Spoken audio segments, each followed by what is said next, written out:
नमस्कार सांग मैंने आपण मानू समस्त को मो स्टोरी चैनल स्वागत। चलतु कहानी शुणा मितर मित कहानी भाग 58 पूर्व भाग जदि शुणी ना जल्दी जल्दी शुणी नियंतु। कहानी शुणी सारी सब्सक्राइब करिया केबे भूलिबेनी सांग माने। पूर्व भाग रे आपण माने शुणिथिले किछि कहि होनी।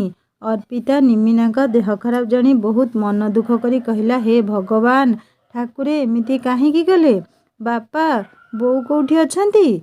सोमेश कहले, अर्पिता बापा घरे अछंती, मो सह आसिया पई कहूतले, हेले बोऊ कथा किए बुझिबो जे। मु भाबुथुली गोड़ कौन टिके हेइथिबो, मु प्लास्टर करी नै जिबी, किंतु एमिति हेइछि बोली जानि नथिली। तेणु एबे बापा को फोन करी कहूथुली बोऊ को आनी आम पाखरे छाड़ी देया पई। चलंतु कहानी रे आगो को सुनिबा। अर्पिता पचारला, गीता मिता कोठी? दुहे बहुत कांदुथिबे ना? सोमेश कहले, गीता मिता जीतू आकाश समस्ते एइठी थिले, एबे समस्त को बुझासुझा करी घर को पठेइली एवं बापा बों को खाइबा दायित्व नेबा कहली। अर्पिता कहले, हौ तुमर कौन दरकार मते कहिबो।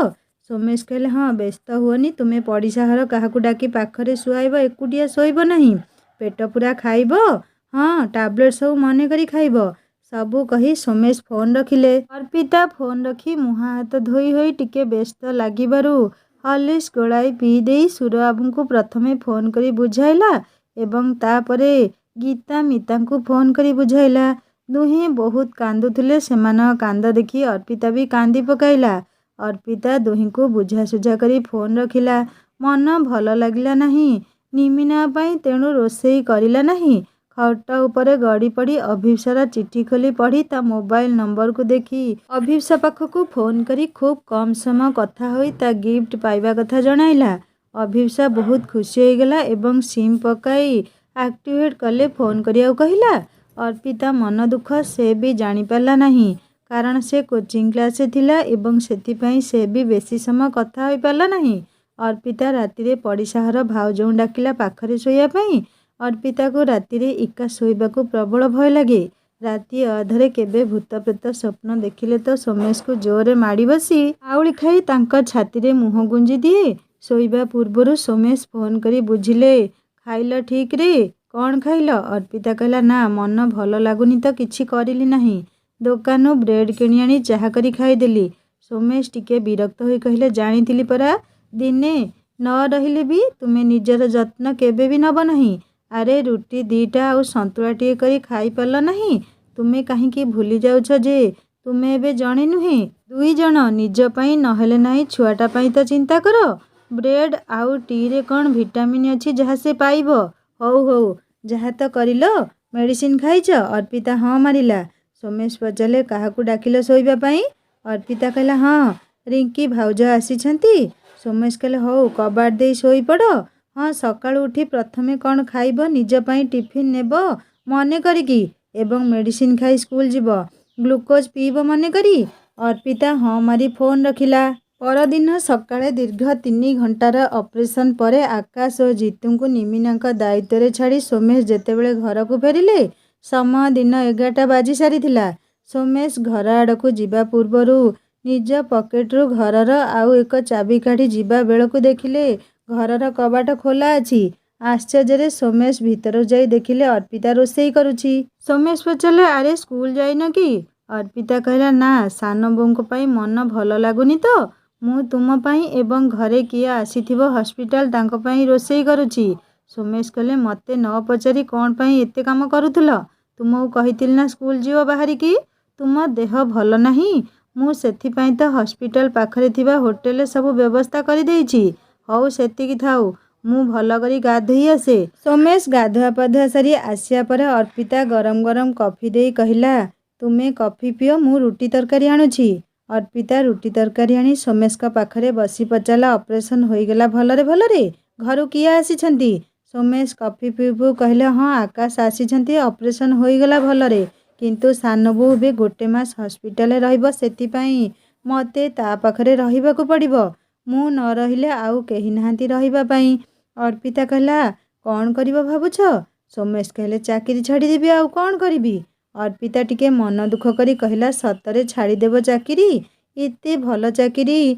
सोमेश कहले, अर्पिता न छाड़िले आउ बाट नहीं, हुए तो आज नहले काली मते चाकरी मिल जिवो, କିନ୍ତୁ ସାନ ବୋଉର ସେବା କରିବା ପାଇଁ ସୁଯୋଗ ଆଉ ମିଳିବ ନାହିଁ ସାରା ଜୀବନ। ଯେତେ ଯାହା ହେଲେ ବି ଛୋଟବେଳେ ସେ ମୋତେ ପାଳିଛି, ମୋ ଅଳି ଅର୍ଦ୍ଦଳି ସହିଛି, ତାକୁ ଏମିତି ଅବସ୍ଥାରେ ମୁଁ ତ ଆଉ ଏକା କରିପାରିବି ନାହିଁ। ଅର୍ପିତା କହିଲା, ବାପା ସେଠି କେମିତି ଖିଆପିଆ କରିବେ, କେମିତି ସେଠି ରହିବେ? ସୋମେଶ କହିଲେ, ଗୀତା ମିତା ତ କହୁଛନ୍ତି ବାପାଙ୍କ ଦାୟିତ୍ୱ ନେଇଯିବେ, କିନ୍ତୁ ବୋଉ ଟିକେ ହଇରାଣ ହେବ, କିଏ ନେବ ତା ଦାୟିତ୍ୱ ଭାବୁଛି। ଅର୍ପିତା କହିଲା, ଗୋଟେ କଥା କହିବି ରଖିବ? ସୋମେଶ କହିଲା, ହଁ କୁହ। ଅର୍ପିତା କହିଲା, ତୁମେ କ'ଣ ଘରର ପୁଅ, ମୁଁ କିଛି ନୁହେଁ? ମୁଁ ଭାବୁଛି ମୁଁ ଚାକିରି ଛାଡ଼ିଦେବି। ସୋମେଶ ଆଶ୍ଚର୍ଯ୍ୟ ହୋଇ କହିଲେ, କିନ୍ତୁ କ'ଣ ପାଇଁ? ଅର୍ପିତା କହିଲା, ତୁମର ଯେମିତି ଘର ପାଇଁ କିଛି ଦାୟିତ୍ୱ ଅଛି, ବୋହୂ ହିସାବରେ ମୋର ବି ବହୁତ କର୍ତ୍ତବ୍ୟ ରହିଛି, ଯାହାକି ମୁଁ ଆଜି ଯାଏଁ ସମ୍ପାଦନ କରିନାହିଁ। ଚାକିରି ତ ମିଳିଯିବ, କିନ୍ତୁ ମୋ ମା ବାପା ଆଉ ମିଳିବେ ନାହିଁ। ପ୍ଲିଜ୍ ମୋତେ ମନା କର ନାହିଁ। ମୁଁ ଗାଁକୁ ଯିବି, ସେଠି ଯାଇ ବାପା ବୋଉଙ୍କ ସେବା କରିବି। ସୋମେଶ କହିଲେ, କିନ୍ତୁ କଥା ମଝିରୁ ଅର୍ପିତା ଅଟକାଇ କହିଲା, ପ୍ଲିଜ୍ କିନ୍ତୁ ଲଗାଇ ମୋତେ ଅଟକାଇ ଦିଅ ନାହିଁ। ମୋ ଅଗଣାରେ ଚାରି ଚାରିଟି ଛୁଆଙ୍କ ପାଇଁ ମୁଁ ଚାକିରି ଛାଡ଼ିବି। ବାପା ବୋଉ ସାନ ବୋଉ, ମୋର 3 ଛୁଆ, ଆଉ ଜଣେ ମୋ ପେଟରେ ବଢ଼ୁଛି। କହିଲ, ଆମ ଧନ ଆସିଲେ ଚାକିରି ସହ ତା ଦାୟିତ୍ୱ କେମିତି ନେଇ ହେବ? କିଏ ତା କେୟାର ନେବ? ତେଣୁ ସେତେବେଳେ ଯଦି ଚାକିରି ଛାଡ଼ିବି, ଏବେ ବାପା ବୋଉଙ୍କ ପାଇଁ କାହିଁକି ନୁହେଁ? ସେମାନେ ବି ତ ଆମ ନିଜର ନା। ସୋମେଶଙ୍କ ଆଖି ଅଶ୍ରୁସିକ୍ତ ହୋଇଗଲା। ଅର୍ପିତାକୁ କୋଳକୁ ଭିଡ଼ି ଧରି କହିଲେ, କାଚ ଭାବି ମୋ ହୀରାକୁ ମୋ ବାପା ମା ଗୋଡ଼ରେ ଆଡ଼େଇ ଦେଇଥିଲେ। ଏବେ ସେଇ ହୀରା ତାଙ୍କ ପାଦରେ କାଚ ହୋଇ ଫୁଟୁନାହିଁ, ବରଂ ତାଙ୍କ ମଥାର ଗୌରବ ହୋଇଯାଇଛି। ସାନ ବୋଉ ନିଶ୍ଚୟ ତୁମକୁ ସାଦରେ ଗ୍ରହଣ କରିବ। ସତରେ ତୁମକୁ ଭଗବାନ ମୋ ଜୀବନକୁ ଆଣି ମୋ ପାଇଁ ବହୁତ ବଡ଼ ଉପକାର କରିଛନ୍ତି। ମୋ ପରିବାର ଲୋକ ଜାତି ବର୍ଣ୍ଣ ସହ ଧନୀ ଗରିବ ନେଇ ତୁମ ପ୍ରତି ଯେଉଁ ଅନ୍ୟାୟ କରିଥିଲେ, ତୁମ ସ୍ଥାନରେ ଆଉ କିଏ ହୋଇଥିଲେ? ଅର୍ପିତା ସୋମେଶଙ୍କ ମୁହଁରେ ହାତ ଦେଇ କହିଲା, ଏଇ ପ୍ଲିଜ୍ ମୋତେ ଏତେ ପ୍ରଶଂସା କର ନାହିଁ। ମୋତେ ସବୁବେଳେ ତୁମ ହୃଦୟରେ ସ୍ଥାନ ଦିଅ। ମୁଁ ଚାକିରି ଛାଡ଼ୁଛି, ସେଥିରେ ବି ମୋର ସ୍ୱାର୍ଥ ଅଛି। ସୋମେଶ ଆଶ୍ଚର୍ଯ୍ୟ ହୋଇ ଯେତେବେଳେ ଅର୍ପିତାକୁ ଚାହିଁଲେ, ଅର୍ପିତା କହିଲା, ବାପା ବୋଉ ଏବଂ ସାନ ବୋଉଙ୍କୁ ନିଜର କରିବା ସ୍ୱାର୍ଥ। ସୋମେଶ ଅର୍ପିତା କପାଳରେ ଚୁମ୍ବନଟିଏ ଆଙ୍କି ଦେଇ ପୁଣି ଅର୍ପିତା ପେଟରେ ହାତ ମାରି ସ୍ନେହଭରା ଚୁମ୍ବନ ଦେଇ କହିଲେ, ଏଇ ମୋ ଧନ, କିକ୍ ମାରୁଛୁ ଆମ କଥା ଶୁଣି? ତୁ କୋଉଦିନ ଆସିବୁ କହିଲୁ? ତତେ ଯେଉଁଦିନ କୋଳରେ ଧରି ତୋ ଗୁଲୁଗୁଲିଆ ମୁହଁକୁ ମନ ଭରି ଦେଖିବି ନା, ସେଇଦିନ ମୋ ପାଇଁ ସବୁଠୁ ଖୁସିର ଦିନ ହେବ। ମୋ ଗୁଡ଼ିଆ ରାଣୀ, ତୋ ଆସିବାକୁ ହିଁ ଅପେକ୍ଷା କେବଳ। ସୋମେଶଙ୍କ କଥା ଶୁଣି ଅର୍ପିତା ପେଟରେ ବେବି କିକ୍ ମାରିବାରୁ ଅର୍ପିତା କହିଲା, ସୋମେଶ ଦେଖ ଦେଖ, ଆଉଚ୍, ତୁମ ବେବି କେତେ ଦୁଷ୍ଟାମି କରୁଛି ଦେଖ। ହଉ ବାବୁ, କେତେ ଦୁଷ୍ଟାମି କରୁଛୁ କରିଯା, ବାହାରକୁ ଆସ, ତୋ କାନ ଧରି ସବୁ ହିସାବ ନେବି। ସୋମେଶ କହିଲେ, ଜମା ବି ସେମିତି ହେବ ନାହିଁ, ମୁଁ ଅଛି ଧନ। ମୁଁ ଥାଉ ଥାଉ ମୋ ଗୁଡ଼ିଆ ରାଣୀକୁ କେହି କିଛି କହିପାରିବେ ନାହିଁ, ହେଲା? ତା ଉପରକୁ କିଛି ଆଞ୍ଚ ଆସିବ ନାହିଁ ଯେ ପର୍ଯ୍ୟନ୍ତ ମୁଁ ଅଛି। ଅର୍ପିତା କହିଲା, ଆଚ୍ଛା, ଏବେଠାରୁ ବାବା ଛୁଆ ଏକାଠି ହୋଇଗଲେଣି, ମୁଁ ଅଲଗା। ହଉ, ତୁମ ଧନ ଆସୁ ଯେ ସାରା ରାତି ଚେଇଁ ତା କଥା ବୁଝିବ, ହେଲା? ସେତେବେଳେ ଦେଖିବି କେତେ ଦାୟିତ୍ୱ ନେଇପାରିବ। ମୁଁ ବାବା ଶୋଇବି କେବଳ। ସୋମେଶ କହିଲେ, ଓକେ ବାବା, ଓକେ। ତୁମେ ଶୋଇବ ରାତିରେ, ମୁଁ ମୋ ଧନ ସହ ଚେଇଁକି ରହିବି ସାରା ରାତି। ଦୁହେଁ ଖୁବ୍ ହସିଲେ। ସୋମେଶ ଖାଇ ହସ୍ପିଟାଲ ବାହାରିଗଲେ ଏବଂ ଅର୍ପିତାକୁ କହିଲେ, ଓକେ, ତୁମେ ରିଜାଇନ୍ ଦେଇଦିଅ, ଆର ସପ୍ତାହରେ ମୁଁ ନେଇ ତୁମକୁ ଗାଁରେ ଛାଡ଼ିଦେବି। ଅର୍ପିତା ଚାକିରିରୁ ରେଜିଗ୍ନେସନ୍ ଦେଇ ଅଭିପ୍ସା ଦେଇଥିବା ମୋବାଇଲରେ ସିମ୍ ଆକ୍ଟିଭ୍ କରି ପ୍ରଥମ କଲ୍ ଅଭିପ୍ସାକୁ କରି ଚାକିରି ଛାଡ଼ିବା କଥା ଜଣାଇଲା।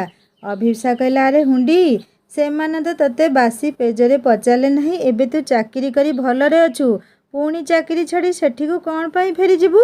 ଅର୍ପିତା ଅଭିପ୍ସାକୁ ବୁଝେଇ କହିଲା, ଚାନ୍ଦ, ଜଣେ ମଣିଷ ଯଦି ହୃଦୟରୁ ଅନୁତାପ କରିଲା, ତେବେ ତାହା ହିଁ ତା'ର ବଡ଼ ପ୍ରାୟଶ୍ଚିତ। ଏବଂ ମୁଁ ଯେତିକି ଅନୁଭବ କରିଛି, ମୋ ଶାଶୁଘର ସମସ୍ତେ ଅନୁତପ୍ତ। ଆଉ ଗୋଟେ କଥା, ସବୁବେଳେ ଯଦି ରାଗରୁଷା ରଖିବା, ତେବେ ସମ୍ପର୍କରେ କେବେ ବି ସୁଧାର ଆସିବ ନାହିଁ, ବରଂ ସମ୍ପର୍କ ବିଗିଡ଼ିଯିବ। ଚାନ୍ଦ, ଏବେ ମୋ ଶାଶୁ ଶ୍ୱଶୁର ଅସହାୟ ଅବସ୍ଥାରେ ଏବଂ ଏଇ ସମୟରେ ମୁଁ ଯଦି ତାଙ୍କର ସାହାରା ନ ହେଲି, ତେବେ ମୁଁ କି ବୋହୂ? ଇଏ ତାଙ୍କର ଗୋଟେ ପୁଅ, ୟାଙ୍କୁ ନେଇ ସେମାନଙ୍କ ମନରେ କେତେ ଆଶା ଥିବ କହିଲୁ? ଯଦି ସେମାନଙ୍କୁ ଏମିତି ଅବସ୍ଥାରେ ମୁଁ ଦେଖାଶୁଣା ନ କରିବି, କିଏ କରିବ? ଚାକିରି ଆଜି ନହେଲେ କାଲି ମିଳିଯିବ, କିନ୍ତୁ ସେମାନଙ୍କୁ ତ ଆଉ ପାଇବି ନାହିଁ ନା। ଅଭିପ୍ସା କହିଲା, ସତରେ ଲୋ ଚାନ୍ଦ, ତୋ ପରି ମୁଁ କେବେ ହେଇପାରିବିନି, ସେଥିପାଇଁ ତ ତୁ ସବୁବେଳେ ସ୍ପେସିଆଲ। ହଉ ଯା, ମୁଁ ଯିବି ନିଶ୍ଚୟ ତୋ ଶାଶୁଘରକୁ, ଆଉ ହଁ, ମୋତେ କଲ୍ କରିବୁ। ଆଉ ଶୁଣ, ମୁଁ ଆଉ 2 ମାସ ପରେ ତାଙ୍କୁ ଦେଖା କରିବା ପାଇଁ ଏବଂ ମୋ ପ୍ରେମର ସ୍ୱୀକୃତି ଦେବା ପାଇଁ ଭୁବନେଶ୍ୱର ଯିବି। ତୁ ଆସିପାରିବୁ ଭୁବନେଶ୍ୱର ନା? ଅର୍ପିତା କହିଲା, ଆରେ ଆଉ ପଚାରିବାର ଅଛି? ତୁ ଆସିବୁ ଆଉ ମୁଁ ଯିବିନି କେମିତି ହେବ କହିଲୁ?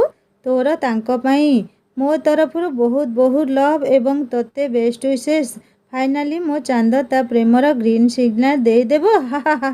ଅଭିପ୍ସା କହିଲା, ହସୁଥା, ମୋତେ ଡର ଲାଗୁଛି ଯେ। ଜାଣିଛୁ ଡାନିଏଲକୁ ହରାଇବା ପରେ ଆଉ ସତ ସାହସ ନାହିଁ କାହାକୁ ହରାଇବା ପାଇଁ। ଆଉ କାହାର ଧୋକା ସହିପାରିବି ନାହିଁ ଲୋ। ଅର୍ପିତା କହିଲା, ଏଇ ଚାନ୍ଦ, ସେ ଚିଟର ନା କ'ଣ ପାଇଁ ଧରୁଛୁ କହିଲୁ? ତୁ ଭଲ ରିଲେସନ୍ ଆରମ୍ଭ କରିବା ପୂର୍ବରୁ ସେ ଫ୍ରଡ୍ ନା କାହିଁକି ଧରୁଛୁ? ଜମା ବି ଧରନା। କିଛି ଅସୁବିଧା ହେବ ନାହିଁ। ମୋ ହୃଦୟ କହୁଛି ତୁ ସକ୍ସେସ୍ ହେବୁ। ଶୁଣୁ, ଏଥର କିନ୍ତୁ ସିଗ୍ନାଲ ଦେଇସାରି ଘରେ ଜଣାଇଦେବୁ ଏବଂ ତୋ ପଢ଼ା ସରିବା ମାତ୍ରେ ତାଙ୍କୁ ପ୍ରେମ ଫାଶରେ ବାନ୍ଧିଦେଉ, ମାନେ ବିବାହ ବନ୍ଧନରେ ଦୁହେଁ ବାନ୍ଧି ହୋଇଯିବ ସବୁଦିନ ପାଇଁ। ଅଭିପ୍ସା କହିଲା, ହଁ ଠିକ୍ କହୁଛୁ। ମୁଁ ବି ମାମାଙ୍କୁ ତାଙ୍କ ବିଷୟରେ କିଛି କିଛି ହିଣ୍ଟସ୍ ଦେଇସାରିଛି। ଅର୍ପିତା କହିଲା, ଓକେ ଗୁଡ୍। ତୁ ଭୁବନେଶ୍ୱର ଆସିବା ପୂର୍ବରୁ ମୋତେ ଜଣାଇବୁ। ଗାଁରୁ ହଠାତ୍ ତ ବାହାରି ପାରିବିନି ନା? ଅଭିପ୍ସା କହିଲା, ହଁ ନିଶ୍ଚୟ କହିବି। ଆଉ ତୋ ଦେହ କେମିତି ଅଛି କହ? ଅର୍ପିତା କହିଲା, ଆରେ ଚାନ୍ଦ, ଗୋଟେ ଖୁସି ଖବର ତୋତେ କହିନାହିଁ ଯେ। ଅଭିପ୍ସା ବଡ଼ ଉତ୍ସାହର ସହ ପଚାରିଲା, ଖୁସି ଖବର? ପୁଣି ମୁଁ ଜାଣିନି କ'ଣ, କହନା ପ୍ଲିଜ୍।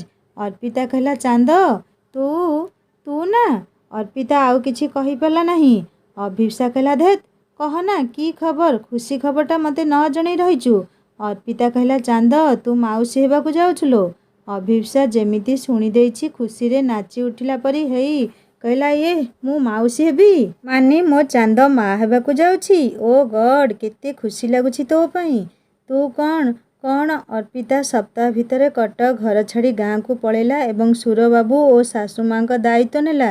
ସୁରବାବୁ କେବେ ବି ଚାହୁଁନଥିଲେ ଅର୍ପିତା ଚାକିରି ଛାଡ଼ୁ, କିନ୍ତୁ ଅର୍ପିତାର ଜିଦ୍ ଆଗରେ ଚୁପ୍ ରହିଥିଲେ ଏବଂ ଅର୍ପିତା ଗାଁକୁ ଯାଇ ଘରର ସବୁ ଦାୟିତ୍ୱ ନେବା ପରେ ସୁରବାବୁ ଖୁସି ହୋଇ କହିଲେ, ମାରେ, ସତରେ ତୁ ଗୋଟେ ହୀରା। କିନ୍ତୁ ମୁଁ ଅଭାଗା, ମୋ ହୀରାକୁ କାଚ ଭାବି ହତାଦର କରିଦେଲି। ମୋତେ କ୍ଷମା କରିଦେରେ ମା। ଅର୍ପିତା ସୁରବାବୁଙ୍କୁ କହିଲା, ବାପା, ଆପଣ ମୋ ବାପା। ଆପଣ ଗାଳି କରିବେ ନାହିଁ ତ? ଆଉ କିଏ କରିବ? ଆପଣ ସେମିତି କୁହନ୍ତୁ ନାହିଁ ବାପା। ଆପଣଙ୍କ ଗାଳି ହିଁ ଆମ ପାଇଁ ଆଶୀର୍ବାଦ ସାଜି ଆମକୁ ମଣିଷ କରିଛି। ଆପଣଙ୍କ ସ୍ନେହ ଶ୍ରଦ୍ଧା ପାଇଁ ତ ଆମେ ଆଜି ଆମ ପରିବାର ଫେରି ପାଇଛୁ। ଅର୍ପିତା ଗାଁକୁ ଯିବା ପରେ ତା ଶାଶୁଙ୍କର ପୁରା ଦାୟିତ୍ୱ ନେଲା, ଖାଇବା ପିଇବା ପିନ୍ଧିବା ସବୁ କିଛି। ସେ ବି କିଛି ବୁଝି ନ ପାରୁଥିଲେ ବି ଅର୍ପିତାକୁ କ୍ଷଣଟିଏ ନ ଦେଖିଲେ ଖୋଜୁଥିଲେ ଏ ଘର ସେ ଘର। ଅର୍ପିତା ଖୁବ୍ ଖୁସି ଥିଲା ଗାଁକୁ ଯାଇ। ଗୀତା ଓ ମିତା ବି ଅର୍ପିତାକୁ ସବୁଦିନ ଫୋନ୍ କରି ଖାଇବା ପିଇବା ବୁଝୁଥିଲେ। ମଝିରେ ମଝିରେ ଅର୍ପିତା ପାଇଁ ଭଲ ଭଲ ଖାଇବା ବନେଇ ନେଇ ଆସୁଥିଲେ ଏବଂ ଅର୍ପିତା ସହ ଖୁସି ଗପ ହେଇଯାଉଥିଲେ।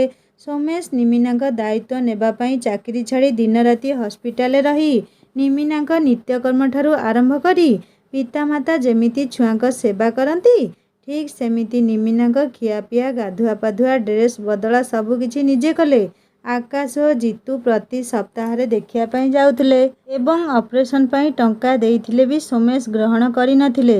ସୁରବାବୁ ବି ହସ୍ପିଟାଲ ଯାଇ ସୋମେଶଙ୍କ ସେବା ଦେଖି ସୋମେଶ ଓ ଅର୍ପିତା ପରି ପୁଅ ବୋହୂଙ୍କୁ ପାଇ ନିଜକୁ ଧନ୍ୟ ମନେ କରୁଥିଲେ। ସୋମେଶଙ୍କ ଦାୟିତ୍ୱ ଏବଂ ସେବାରେ ନିମିନା ମାସକ ଭିତରେ ସୁସ୍ଥ ହୋଇ ଗାଁକୁ ଫେରିଲେ। ସୋମେଶଙ୍କ ମନପ୍ରାଣ ସେବା ପାଇଁ ନିମିନାଙ୍କ ହୃଦୟ ପରିବର୍ତ୍ତନ ହୋଇଯାଇଥିଲା ଏବଂ ସେ ସୋମେଶଙ୍କ ଆଗରେ ନିଜକୁ ଅପରାଧୀ ଭାବି ମନେ ମନେ ଦୁଃଖ କରୁଥିଲେ, କିନ୍ତୁ ପ୍ରକାଶ କରିନଥିଲେ।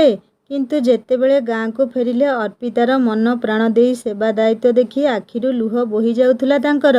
ଅର୍ପିତାକୁ ଓ ସୋମେଶକୁ ପାଖକୁ ଡାକି କହିଲେ, ତୁମ ଦୁହିଁଙ୍କୁ ମୁଁ କେତେ କଷ୍ଟ ନ ଦେଇଛି।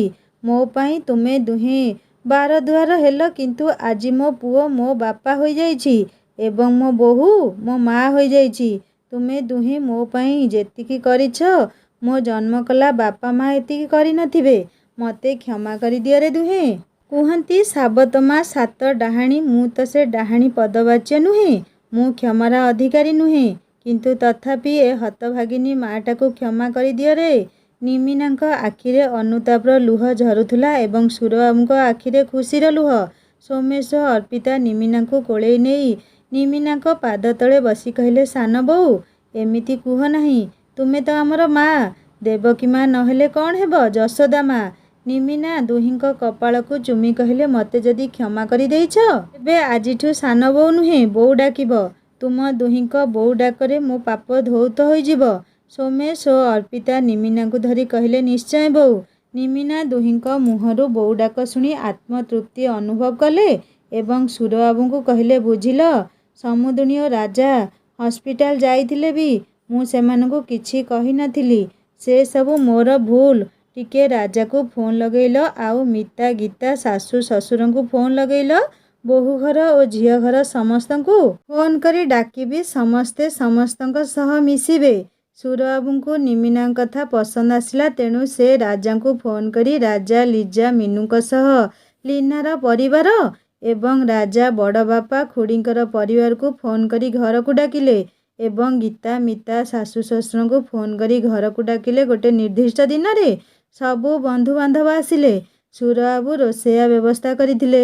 ସମସ୍ତେ ହସ ଖୁସିରେ ପରସ୍ପର ସବୁ ରାଗରୁଷା ଭୁଲି ଖୁବ୍ ଖୁସି ମନରେ କଥା ହୋଇ ଘରକୁ ଫେରିଗଲେ। ଅର୍ପିତା ବି ଏତେ ଦିନ ପରେ ସମସ୍ତଙ୍କୁ ଏମିତି ହସ ଖୁସି ଦେଖି ବହୁତ ଖୁସି ହେଲା। ସୁରବାବୁ ଏବଂ ନିମିନା ବି ଏତେ ବଡ଼ ମିଳନରେ ବହୁତ ଖୁସି ହେଲେ ଏବଂ ମିନୁ ତ ବହୁତ ଖୁସି ଥିଲେ ଅର୍ପିତା ଜୀବନରେ ଏତେ ଖୁସି ଦେଖି। ସମସ୍ତେ ଅର୍ପିତାକୁ ପୁଅ ହେବାର ଆଶୀର୍ବାଦ ଦେଇ ଖୁସିରେ ଫେରିଲେ। ସୁରବାବୁ ସୋମେଶକୁ ଡାକି କହିଲେ, ବାବୁରେ, ତୁମ ଦୁଇ ଜଣଙ୍କ ପାଖରେ ମୁଁ ଋଣୀ ହେଇଗଲି ସାରା ଜୀବନ। ଦୁହେଁ ଆମ ସନ୍ତାନ ହୋଇ ଆମ ବାପା ମା ପାଲଟିଗଲ।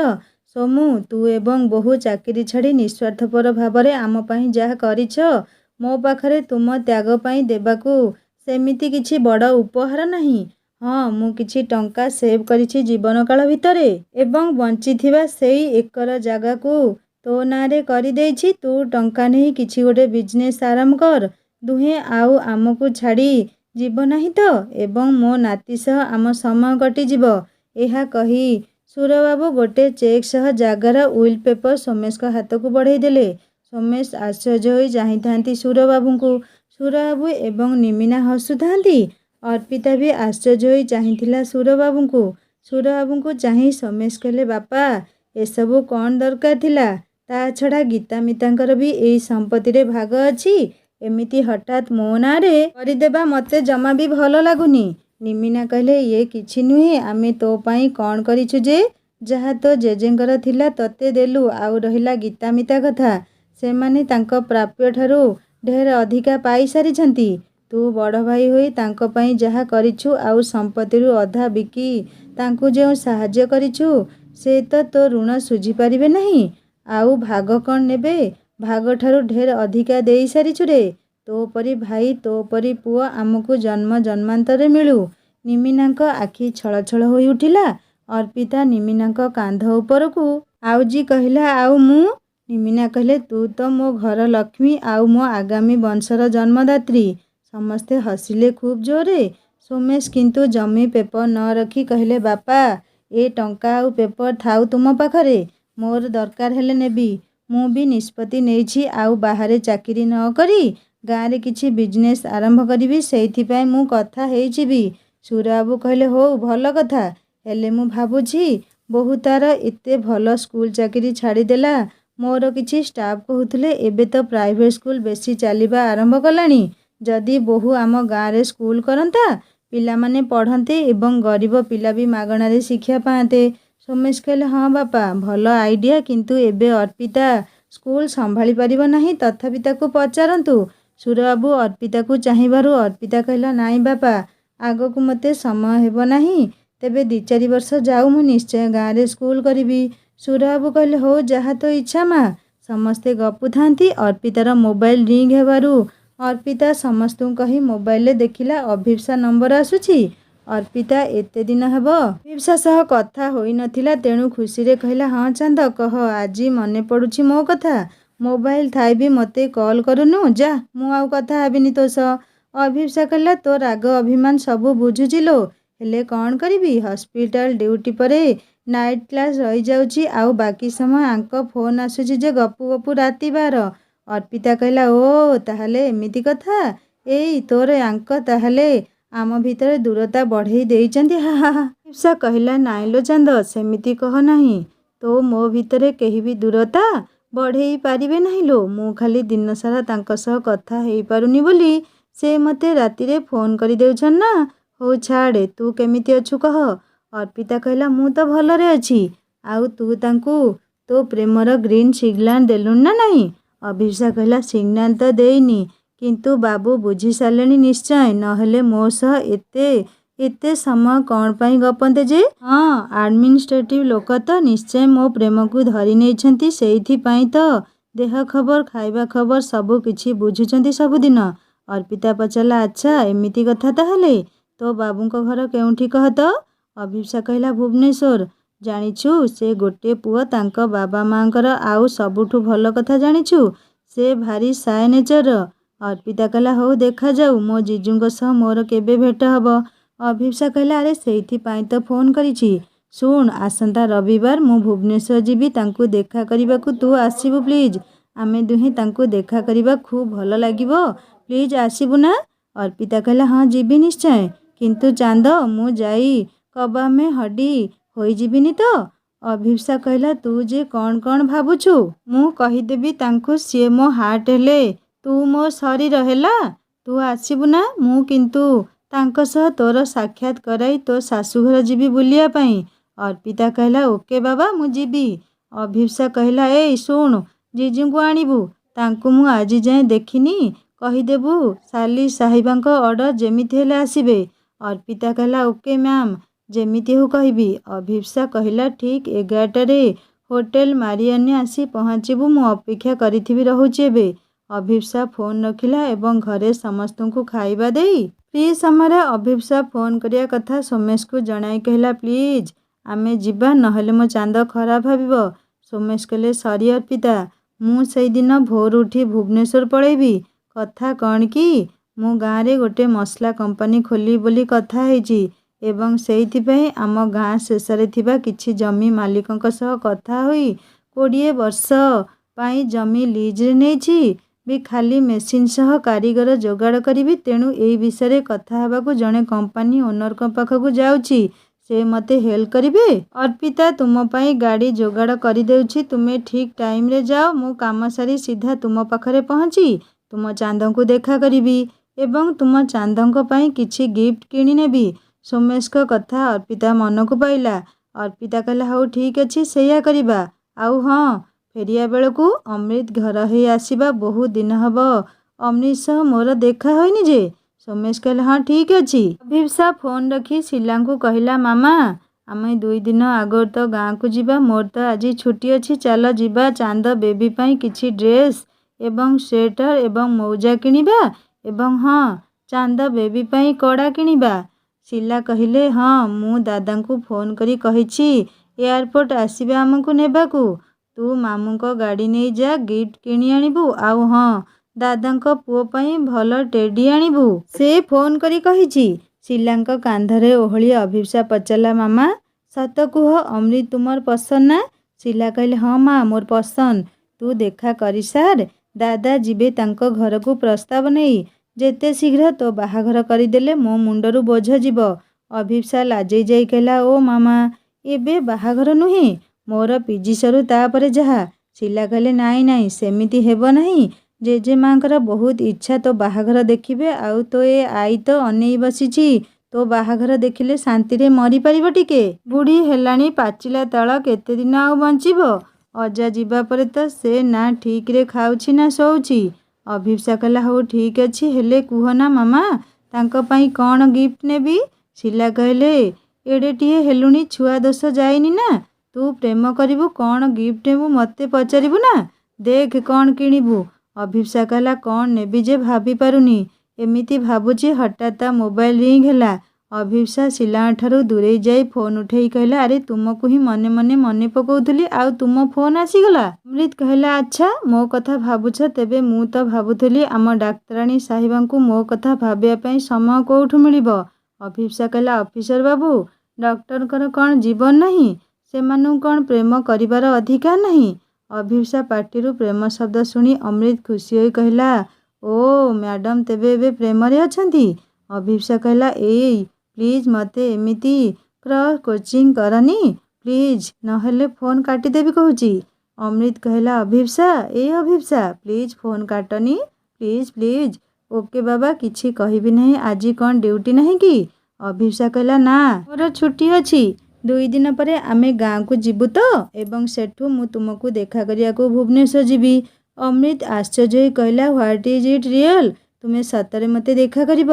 अभिप्सा कहला हाँ प्लीज आसीब मोर किछि कथा अछि तुम सहित। अमृत कहला अरे मु तो विश्वास करि पारुनी तुमे मते देखा करिया को आसुछ मते कहि थांत मु जाई देखा करि देई थांती एते दूर आसीब अजथारे। अभिप्सा कहला अजथारे नुहे मोर किछि कहिबार अछि तुमको। भुवनेश्वर मारियन होटेल मु तुमको अपेक्षा करिथिबी ठीक 11टारे एई रविवार। माने अभिप्सा अमृत को भल पाउछि किंतु अर्पिता एक कथा किछि भी जानिनी। कहानी आगो को बहुत इंटरेस्टिंग हेबो नेक्स्ट पार्ट रे सुनिबा। कहानी केमिति लागला मते निश्चय कमेंट करि जणिबे आ जदि भल लागि थाए सब्सक्राइब करी बेल आइकन दबाई देबे।